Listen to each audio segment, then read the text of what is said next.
Good morning, everyone. Sorry, usually I like to walk around. I don't like to get stuck behind a podium. So can I assume that the people who are not in this room yet are people who had too many drinks last night, right? So first of all, welcome to Bangkok. For those who it's the first time. So what I'm going to do is I'm not only going to tell you about who we are as Line, but I also wanted to share some thoughts about how we operate, so that it might be interesting for you. Right? So first of all, one thing I wanted to start with, something you know, and that's the good news. Mobile is the future of the internet. So just to give you some thoughts, I used to work in the telco industry for actually 14 years. So I used to work in Orange, in Romania, then in Thailand. I've joined True, so the second largest telco in Thailand. And then I joined Google and now Line. So actually when I joined Google in 2011, the main reason for that was because I saw that that mobile is actually the future of the internet, and that was going to change the world. So that's the good news. But on the flip side, if you look at Thailand, and I'm pretty much sure it's the same everywhere. So in Thailand we have 45 million internet users right now. We spend about 4 hours a day on our smartphones, right? But do you know that the top 3 platforms, and you can guess who they are, we're one of them obviously, represent 2/3 of the traffic.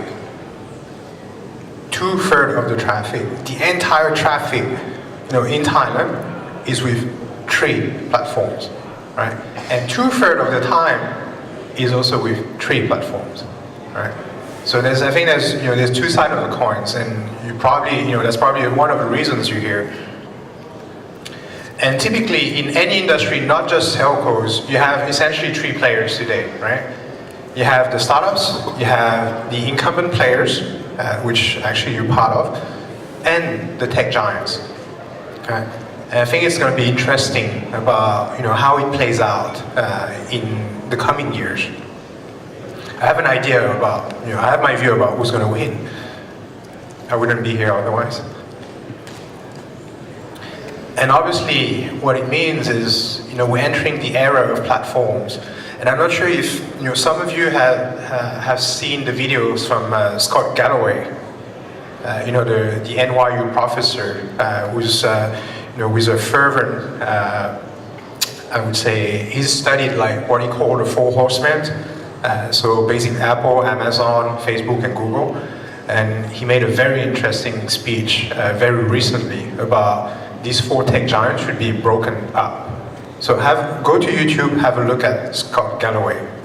Anyway, the point is, the reason why I say we're entering the era of platforms is because you see the emergence of really highly concentrated, a high concentration of basically tech, money, technology, around just a few players around the world. I separated them on one side you have those coming from the US, and you have those emerging from Asia, which is good news from Asia, So not everything technology comes from the US, it's also coming from Asia increasingly.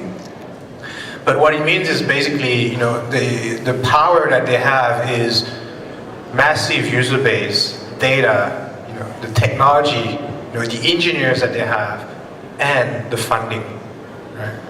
So basically, it's sort of the best of both worlds. They have the ability to innovate. They have the new ideas like startups, but they also have, they have also the capital like incumbent players, right?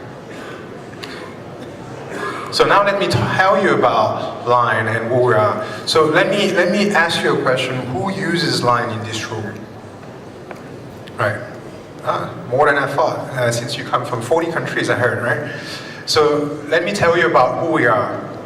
So we started as a chat app. We're now a chat platform. So we have around 200 million users across the world. The 4 biggest countries for us is, number 1 is Japan, number 2 is actually Thailand, 3 is Indonesia, and 4 is Taiwan. And then we have a lot of other countries. We just opened up in Germany. And we'll open up a few more countries in Asia very soon. So coming back to Thailand, as I mentioned, I didn't update this slide, but we have 45 million internet users, 42 million are Line users in Thailand. So it means that 95% of the people who are connected to the internet use Line in Thailand. Out of the 4 hours people spend online, 1/3 of that time is just with us. Only one app, 1/3 of the time. Right? So second largest country, I think I wanted to, looking at the average age of the audience, no disrespect here, I just wanted to share with you, the average age at Line in Thailand, 31. These are what we call the tech millennials. And don't think of them as like youngsters or kids. They're actually managing businesses, very large businesses. But it's just, it's a different world these days. And a little bit of history. So we were founded in 2011 in Japan. In Thailand, we opened up in 2013. And now we have around 330 employees in Thailand. So this is the reason why we became popular. So this is the most frequently asked question that I get. And let me tell you something, a very interesting story. So, before the previous company I used to work for, before I joined Line, was asking me why is Line becoming so popular in Thailand? And I told them I told people based in the US, I said, stickers. They were like, come on, Ariya, be serious. And one thing I always tell to people who are not based in Thailand, if you don't understand the importance of stickers for Thai people, you don't understand the Thai consumer. And the reason I say this, and I say that in a quite extreme way, but what it comes down to, it's basically understanding the consumer behavior, right? So you have a lot of different chat apps or platform around the world, but what's the difference? Basically, if you're based in Thailand, if you're based in Asia, you've probably noticed that Asian people are more on the playful side of things, right? We're not necessarily rational. It's not you have the best product because 1, 2, and 3. Right? In Thailand, you have to build that emotional connection, and the way we enable communication on the platform is emotional. Right? It's not, I just want to send a message. No, that's not the point of using Line. You enjoy the bells and whistles, right? So the stickers is one of the elements. And outside of this, our brand we're not just a digital platform, but actually we also have an offline business. So we have stores, spread across many countries. We've even opened up a Line Friend store on Times Square in New York, about a year ago, almost a year ago. So the character business is a big business for us, right? And our brand has become fairly powerful to the point that we can do big collaboration with big brands like Brampton, Beats, L'Occitane, a lot of brands across the world. So what we've done across the past few years is basically we've turned ourselves from a chat app to a chat platform. So today, no, I don't have a pointer. So what kind of businesses do we run? So we have games, which is a huge business for us. We have the content business. So we have our own OTT platform. We have our own news service. We sell stickers to consumers. We do e-commerce. We have our own advertising platform. We have our own payment services.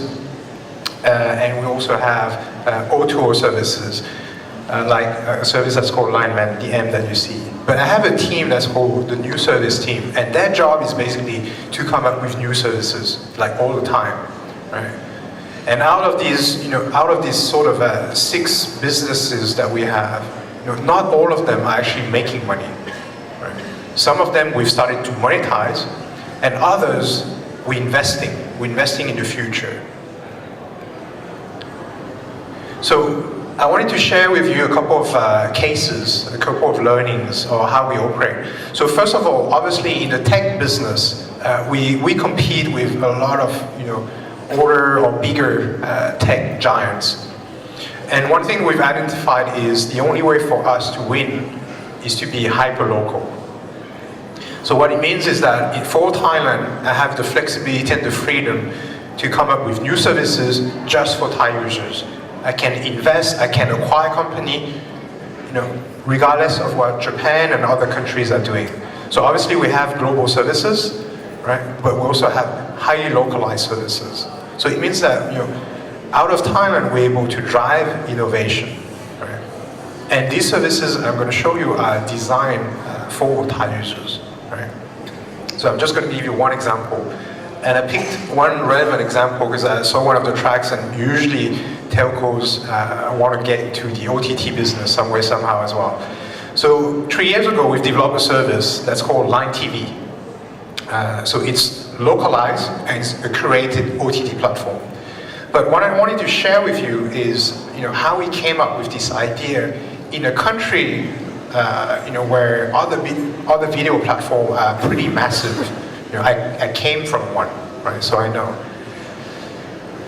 And understanding the consumer behavior is critical. And obviously it sounds basic. I'm sure that's what you do day in and day out, but we really went in depth. And so when you look at the content business in Thailand, one thing that we identified is a couple of things.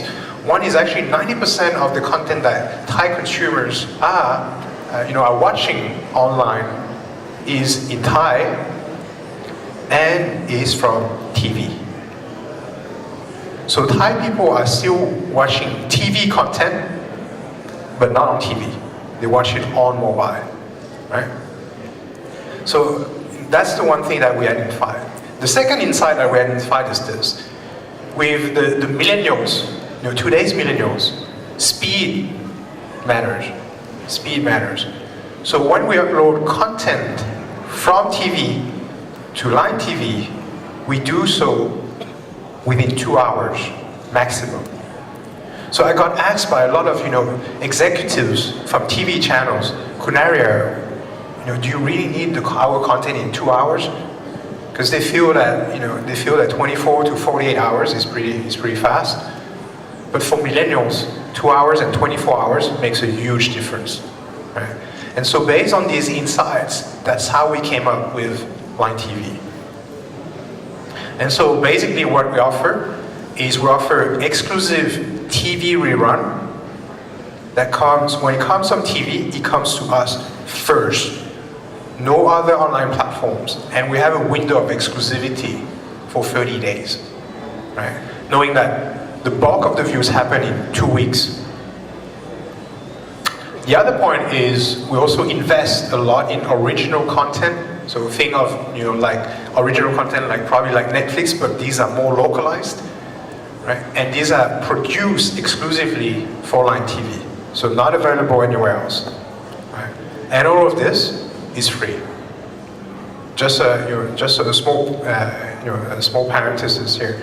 I don't believe in subscription service. It's not going to work in Thailand. So anyone from Thailand, listen to me. So these are some of the stats in just a couple of years. So 20 million downloads, 176 minutes spent on the platform on a daily basis. So they watch LineTV like they watch TV essentially. And as of last year, we've become the #1 TV rerun platform in Thailand. So just wanting to, these logos are not going to mean anything for a lot of you, for most of you, but I just wanted to explain this quickly. So what we do for TV Run is basically all the TV channels, the main TV channels are all our partners. So we're helping them, sort of bridging the gap between offline and online. Original content, we invest heavily. I dare say that in Thailand, we probably the platform that invests a lot, the most in original content. So one thing I wanted to share is a couple of thoughts about the differences between business models. So if you look at LineTV, it's really designed with users in mind. So it's based on the Thai user behavior, Thai users insight. It's free of charge, so it's meant to scale. right? I'm not interested in just 10,000, 100,000, a few million users, right? I want like tens of millions of users. And lastly, we've been investing for the past 3 years, and we just started monetizing last year. So monetization follows once you get the scale, right? And typically, if I were to compare, I'm generalizing, but allow me to compare. But if I look at telco-based OTT, usually it's designed to increase ARPU. So it's not so much based on consumer behavior. It's a paid service. In Thailand, 80 to 90% of the mobile users are prepaid. Prepaid. Can they really afford a subscription service? No. And it's very often, it's exclusive to a specific user base. So you're limiting your audience. And obviously it means that you have less bargaining power when talking to content partners. But you pay the same amount of money to acquire the content. The second example I wanted to share with you, so we, across like any industries, any businesses, we often talk a lot about partnerships. And one thing I've been focusing on the past couple of years is when we do partnerships, I really want to do, personally, I want to do partnerships that are meant to scale and to win. So it's not just, a photo op for a PR, and then 6 months later, nothing happens. So the example I wanted to give you is an example of our payment service. The service is called LinePay. So basically the ambition is to develop digital money for Thais. And so this is our service that's called Rapid LinePay. So it's a payment service, it's a wallet that links to either your credit card or your bank account, right? Most importantly, your bank account. We have 20 million credit cards in Thailand, but only 9 million unique card holders out of 68 million people. So credit card is not the future of payment, not in Thailand, right? And so that's the payment service that we have. So last year what we did is we got into a joint venture with the Rabbit Group. So the owner of the Rabbit Group is the BTS Group. So for those of you who are not familiar with Thailand, the BTS is actually the sky train that you see around Bangkok, right? And the thing about payment is the wallet itself is useless unless you have use cases to use every day, right? And so the reason why we shook hands with the BTS or the Rabbit Group is basically because there are 1 million travelers on a daily basis taking the BTS. So in about a couple of months, you'll be able to use LinePay to go through the BTS, right? But more interestingly, as of 10 days ago, we announced a third joint venture partner with LinePay. So AIS, the #1 telco in Thailand, has become a shareholder of LinePay. So now the joint venture is between LinePay, Rabbit, and AIS. So that's very interesting for us because basically we have the #1 telco, we have #1 in micropayment, and we are the #1 chat platform all together working at changing the payment behavior in Thailand. And I have to say, I have to comment AIS on this. So Rabbit LinePay is not exclusive to AIS users. It's open to anyone.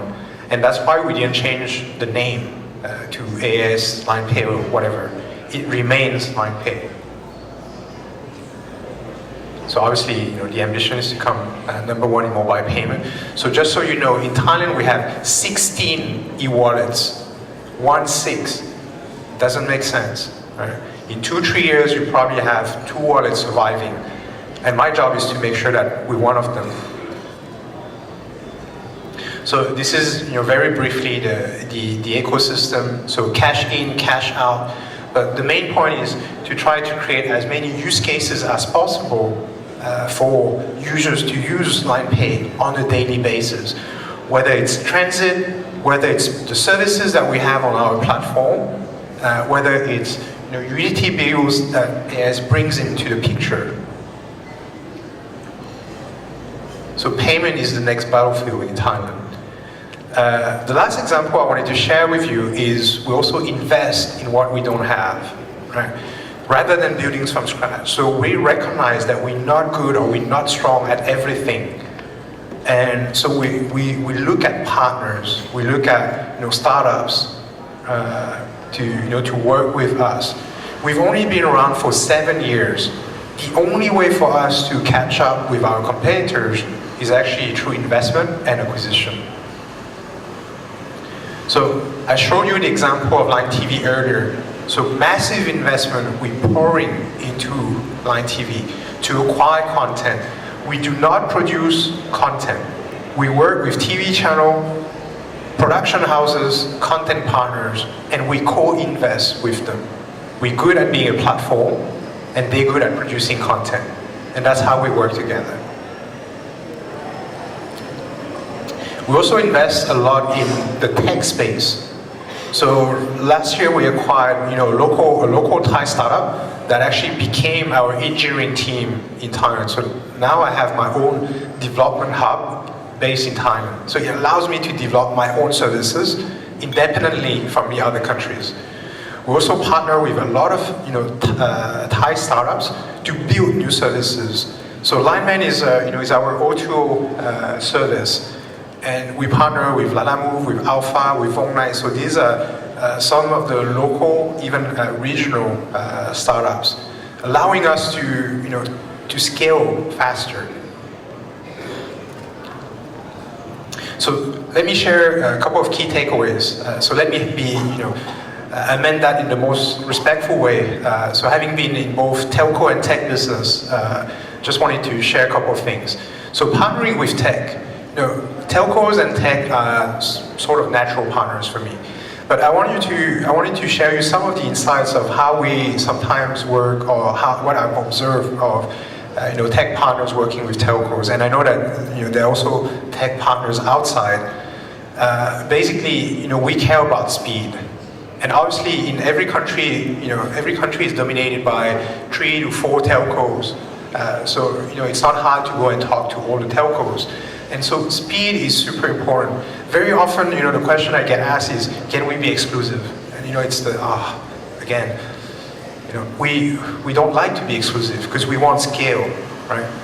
And whoever comes first, works with us first. Us, I mean not just Line, but any tech partners, you become exclusive by default. Because whoever does it first, then the second, third one, you don't want to do it anymore. It's not new, right? So speed matters a lot, right? Scale, very important. I'm sure that in a lot of countries, a lot of telcos have entered into partnership with other tech platforms. It works more or less. And I think the thing you have to understand is working with tech partners. Basically, scale is going to determine the level of support and attention that you get from them. Especially, the most important point, to make it happen, you need someone based in your country to own that initiative. Not someone based from regional office, global office. Most likely, it's not going to happen. I guarantee you. I dare say that. So, a couple of thoughts about that. Lastly, so thinking about, I saw a track about Telco 4.0. Let me share a couple of thoughts. So these are my thoughts, my personal viewpoints. For me, what I see is a really deeper understanding of the consumer behavior. I have been in telcos for 14 years. When I left the telco world, I was like, I realized that so many things as a user, as a consumer, I really don't care about. Like changing my price plans every month is not my top priority, right?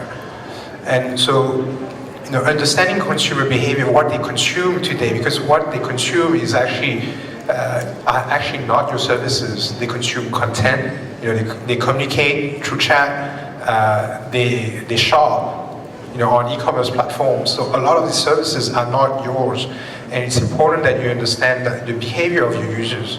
Exclusive versus open. I just mentioned about that. I believe in being open, right?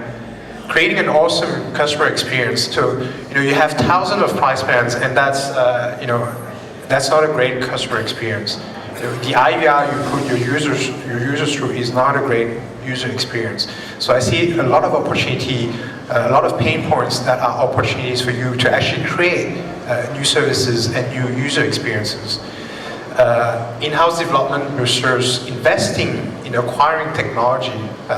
I believe that acquiring technology or working with tech partners is a shortcut, right?